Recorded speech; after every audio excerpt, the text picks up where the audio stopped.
बिस्मिल्लाहिर्रहमानिर्रहीम। अस्सलाम वालेकुम। मैं हूं अली असगर और आप देख रहे हैं मेरा यूट्यूब चैनल। पीटीआई में ग्रुपिंग और इमरान खान का नोटिस। फवाद चौधरी बगोरा है, दोबारा पीटीआई में शामिल नहीं हो सकता। इस वीडियो में हम इसी के मुतालिक बात करेंगे। नाज़रीन इकराम, पिछले कई दिनों से ये खबरें सामने आ रही थी कि पीटीआई में मुबैना तौर पर एक ग्रुप बन गया है जिसमें 21 अरकान शामिल हैं और ये लोग पीटीआई की मौजूदा क़यादत से खुश नहीं हैं, क्योंकि इन लोगों ने इमरान खान की रिहाई के लिए ना ही कुछ किया है और ये लोग तहरीक चलाने में भी कामयाब नहीं हुए। तो फिर नाज़रीन कराम, ये भी खबर सामने आई कि सारे मामले पर इमरान खान साहब ने सख्त नोटिस लिया है और पूरी जमात को ये वार्निंग दी है कि ख़बरदार कोई पीटीआई में फूट डालने की कोशिश करे। जबकि नाज़रीन कराम, इस सारे मामले पर पीटीआई का ऑफिशियली मौक़िफ़ यही है कि पीटीआई के अंदर कोई ग्रुप नहीं बना और सारी जमात इमरान खान की क़यादत में मुत्तहिद है। और नाज़रीन कराम, अहम बात यह है कि इन्हीं दिनों फवाद चौधरी साहब भी बड़े एक्टिव हुए हैं और हालिया दिनों में फवाद चौधरी साहब ने बड़े इंटरव्यूज़ दिए हैं। और नाज़रीन कराम, इन इंटरव्यूज़ की ख़ास बात यह थी कि फवाद चौधरी साहब ने भी पीटीआई की इस क़यादत पर तनकीद की है और कहा है कि ये लोग अपनी मुराद तो ले रहे हैं और मज़े में हैं, जबकि दूसरी जानब इन लोगों ने इमरान खान की रिहाई के लिए कुछ नहीं किया। फवाद चौधरी साहब ने कहा कि जब 8 फरवरी के इंतखाबात में पीटीआई के मैंडेट पर डाका डाला गया था तो उसके बाद होना ये चाहिए था कि ये लोग तहरीक चलाते और पाकिस्तानी अवाम को बाहर लाते ताकि हुकूमत पर दबाव पड़ता, मगर ये लोग चुपचाप असम्बली में चले गए और इन लोगों ने कोई तहरीक नहीं चलाई और वक्त ज़ाया हो गया। इसके बाद फवाद चौधरी ने यह भी कहा कि जब हम लोग 6 महीने जेलों में थे तो उस वक्त शिबली फराज साहब 6 महीने तक अपने घर में रहे और किसी ने उनको ना ही हाथ लगाया और ना ही शिबली फराज को गिरफ्तार किया गया। इसके बाद नाज़रीन कराम, रऊफ़ हसन के बारे में बात करते हुए फवाद चौधरी साहब ने कहा कि रऊफ़ हसन साहब पीटीआई से तनख्वाह लेते हैं तो ये कैसा स्पोक पर्सन है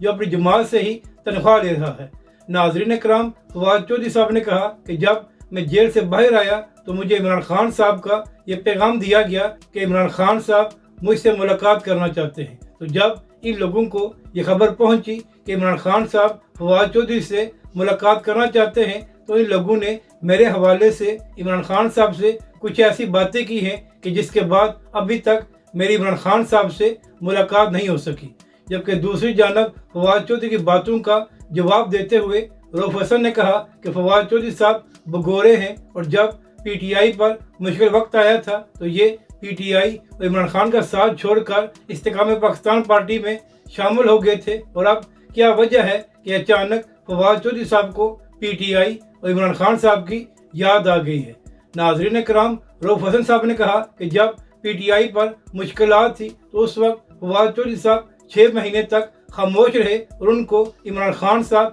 या पीटीआई के कारकुनों की याद नहीं आई। रऊफ़ हसन साहब ने कहा कि अब फवाद चौधरी साहब पीटीआई में शामिल नहीं हो सकते और जब इमरान खान साहब जेल से बाहर आएंगे तो उसके बाद इस सारे मामले का फैसला इमरान खान साहब खुद करेंगे कि आया फवाद चौधरी साहब पीटीआई में शामिल हो सकते हैं या नहीं। नाज़रीन कराम, रऊफ़ हसन साहब ने फवाद चौधरी के हवाले से बात करते हुए कहा कि असल वजह यह है कि अब हम लोग फवाद चौधरी को पीटीआई में शामिल नहीं कर रहे, जिसकी वजह से फवाद चौधरी साहब ऐसी बातें करके हमारे ऊपर इल्ज़ाम लगा रहे हैं। तो नाज़रीन कराम, अब देखना यह है कि क्या आने वाले दिनों में फवाद चौधरी साहब या इमरान खान साहब की मुलाकात होगी या नहीं। मगर नाज़रीन कराम, ये हैरानगी की बात है कि फवाद चौधरी साहब बहुत अरसा खामोश रहे और उन्होंने पीटीआई या इमरान खान के हवाले से कोई बात नहीं की और अब अचानक फवाद चौधरी साहब को दोबारा पीटीआई और इमरान खान साहब से